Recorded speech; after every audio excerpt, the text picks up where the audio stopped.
Today's show is a reaction to, or maybe inspired by, actually, yeah, it's inspired by the people who don't like analog. I call them the analog naysayers. And they pop up every time. They're always right there every time I do a turntable review or a cartridge review. And, well, I don't know, they have this chip on their shoulder about analog, that it even still exists. Like, why does it exist? It's so terrible. The digital is in every way better than analog. And here's the weird part. I understand that feeling. Because you're right. In most measurable ways, digital is superior to analog. It has lower noise. It has a flatter frequency response. It has better stereo separation. In almost every way that you can talk about sound quality, digital is superior to analog, and even reel-to-reel tape. Absolutely. I get that, and I totally agree. But for some reason, some people, including me, really like the sound of analog despite its obvious imperfections. And I've said this before in other videos, but I remember the first time I ever heard digital, I thought, well, before I heard it, I was thinking, this is going to be amazing, because all of the problems we've had with analog recordings are going to be gone. The speed issues, wow and flutter, noise, etc., all gone. And now, in the digital age, starting in the early 80s, music will sound so much more real. That's what I was hoping for. And yet, when I first heard a CD, I guess in 1982 or 1983, it didn't. Now, I don't think it sounded bad. My memory is that I wasn't horrified by the sound. I was disappointed by digital because it didn't break through some sort of sound barrier to sound more real. The pianos would sound more like a piano, and drums would sound more like drums, and singers would sound more like human beings singing. But they clearly, pardon the pun, did not sound more real. It sounded different, but not more real. And then there's the question of noise. When all recordings were analog, reel-to-reel tape, and they had tape noise to some degree, right? And LPs certainly had record surface noise and clicks and pops. And we were going to get to this digital medium that had essentially no noise. That was the promise, right? But when I heard these early recordings, many sourced from analog, so they still had some tape hiss. Okay, but then when I finally heard an all-digital recording, meaning digital recording, digital mixed, and digital mastered, and I listened to the really quiet parts of the record, it still had noise. Absolutely. Because microphone preamps, especially back then, had some noise, basically I mean hiss. And then there's the sound of the room itself, that the air moving in the room. Engineers call this room tone. Oh, there will be, and there will be, of course there will be, an Audiophiliac viewer system of the day later on in the show. I just want to go back to where I started here with analog naysayers, that they seem irritated that analog exists, right? Now I review affordable analog, like the mono-price turntable I just did that was $249 for a complete turntable, including the cartridge and a phono preamp. Loved it. And I reviewed the $12,000 Grado Epoch 3 cartridge, and that's just mind-blowingly good. The DS Audio optical cartridge, using different technology, really interesting technology to play records with. The Audiophile SPU #1, which is a moving coil cartridge that debuted in 1958, as I recall. It's been in continuous production. I bought that cartridge. I love that cartridge. I have a whole collection of cartridges that each have their different sound, their different colors. Again, that's one of the nicest things about analog, is it's so tweakable that you can, mold the sound to whatever you want it to be. With digital, well, you could with an equalizer or something and with changing DACs, but it's not really at the scale of great analog, which you can do with playing records. It's funny to look back to the early days of digital in the early 80s, when everyone was saying that analog was going to disappear overnight because digital was so superior. And audiophiles felt that way, and the audiophile press was saying that, and even mainstream press was writing articles about digital's here, analog's done, and forget about it, it's over. And here we are 40 years later, and analog is still here. If anything, it seems to be going still up, up, up in terms of how many LPs are sold every year, and they're not counting the used market when they're talking about LP sales, obviously. And new turntables and new cartridges, it's showing no signs of impending doom, right? Analog is here to stay. But digital, on the other hand, the CD format, which I love, I own thousands of CDs and I own thousands of LPs, and I play them both. I do. So I'm not anti-digital. But if anything, I would say the CD's days are numbered compared to the future of vinyl.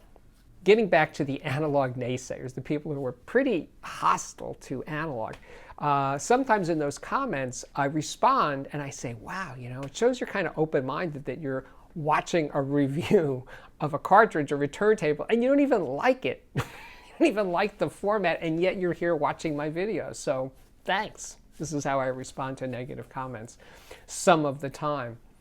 And it's true, I'm glad you're here, because I don't usually watch videos of things that I'm not interested in, right? I'm not interested in football or baseball, and I don't go to YouTube channels with people talking about baseball and saying, well, why are you people interested in watching grown men running around a field chasing a ball? It seems kind of weird to me. No, I'm not there because I don't care. I don't care about baseball or football or pretty much any sport. So I don't frequent those places. But anyway, you know, looking back, more about the thing that made digital take off the way it did in the 80s was its convenience. I think more than the sound quality itself, for the vast majority of people who were switching from turntables to CD players, I think the main appeal was convenience. It's just easier to play a CD than it is to play a record, right? You don't have to clean the record and put the stylus down. You don't have to do any other thing. You put the CD in the tray, you hit play, and it plays. And it plays for 40, 50 minutes or longer. And with an LP, you have to turn it over or change it every 20 minutes. And LPs are just fussier. They just require more from the listener than a CD does. And of course, now with streaming, it requires virtually nothing from you. It just plays. You make up a playlist that's 7 hours long. You got your music and you can go about your business. So yeah, digital wins big time over analog in terms of convenience. And I think that's actually a problem, because when it's just there, when you're just playing a file or playing a CD, it requires so little of you that you probably wind up doing other things than actually listening to the music, right? You're doing other stuff. You're cleaning your house, you're vacuuming, you're frying eggs, you're whatever. But when you're playing a vinyl record, you are more likely to be actually listening to it. So you're presumably getting more out of the music from an LP, despite its limitations, than you are when you play a file or a CD. That has been my observation for all these years of how it worked out with digital and why it became so popular. And I think it's sad. I mean, obviously some people do pay attention and play playlists or CDs or something and are totally into the music. But I think for the most part, it made people lazy. Music became more background in the digital age than it was in the analog age. And certainly continuing into today, where the people who love vinyl of all ages, kids, middle-aged people, senior citizens, they are more likely to be actively listening to a vinyl record than they are to a file or a CD. If you feel differently about that, please tell me about that. Tell me about your experiences in the comments.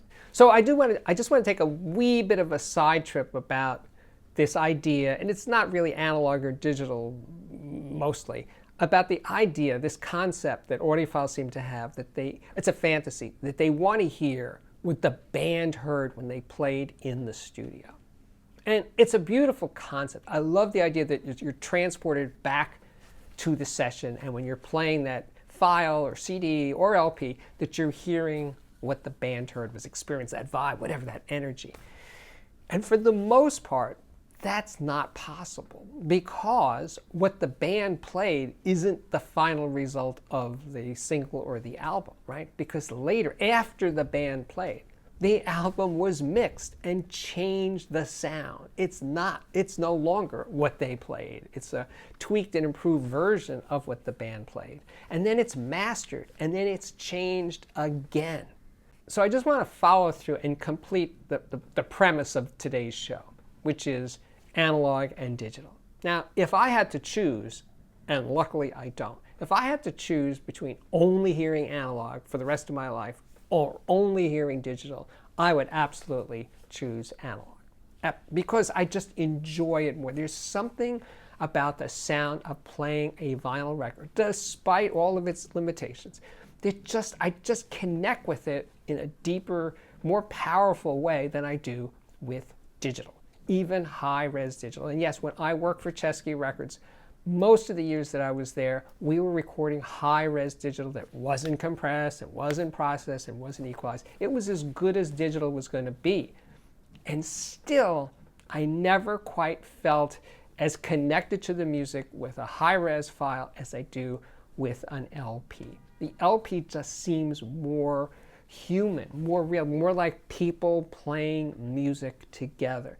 And with digital, there's some kind of distance there, you know, it feels more two-dimensional. I don't mean spatially, I mean in terms of the substance of the music. It's less visceral to me, you know. Again, this is a personal thing. Now, obviously, most of the world has moved on to digital, including the vast majority of recordings are all digital, and they have been for a very long time.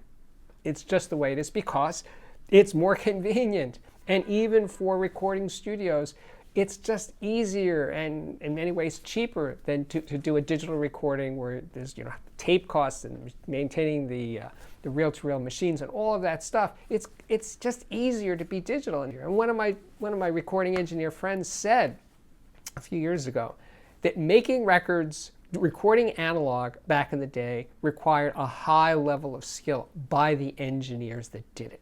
And now, since everything is just, you know, cut and paste and processed and put into Pro Tools or Sonic Solutions and tweaked and tweaked and tweaked, the original recording itself, the original digital recording, the quality of it is not terribly important because it's going to be just manipulated in so many ways that the original means less than it ever did. That's just the way it is, right? So, as always, it's a matter of opinion. Mine and certainly yours. We each come to this with our own biases and feelings, and that's a good thing. I love the diversity of it, so I'm not against people having negative comments about analog on my videos. Not at all. I welcome them. I truly do, because it's a personal thing. You like what you like. I like what I like. To me, it's just that this undertone, or not so subtle, expression of hostility about analog. Why does this still exist? It's so terrible. Well, for you. Apparently not for a lot of other people. So each to their own. And speaking of each to their own, it is now that very special time for one of your systems, an Audiophiliac viewer system of the day.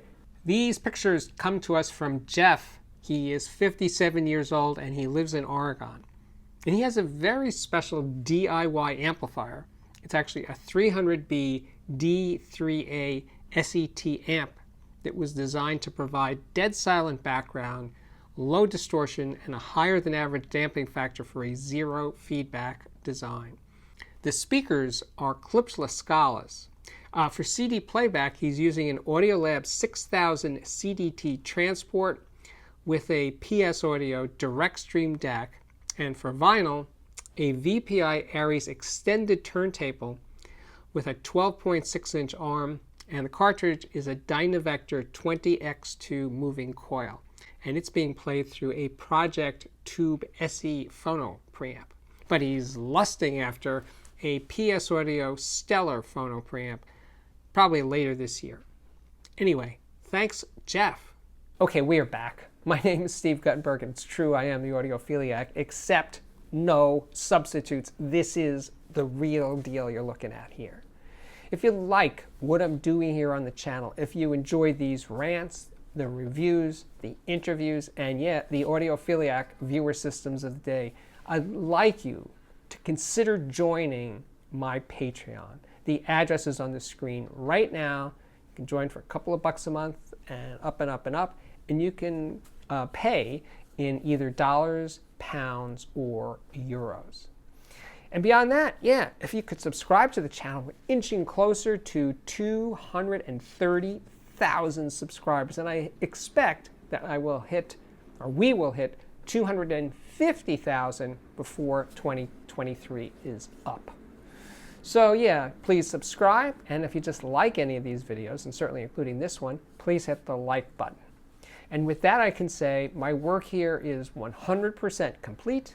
Thank you, as always, for watching, and I really do hope to see you back here again very, very soon. Bye-bye.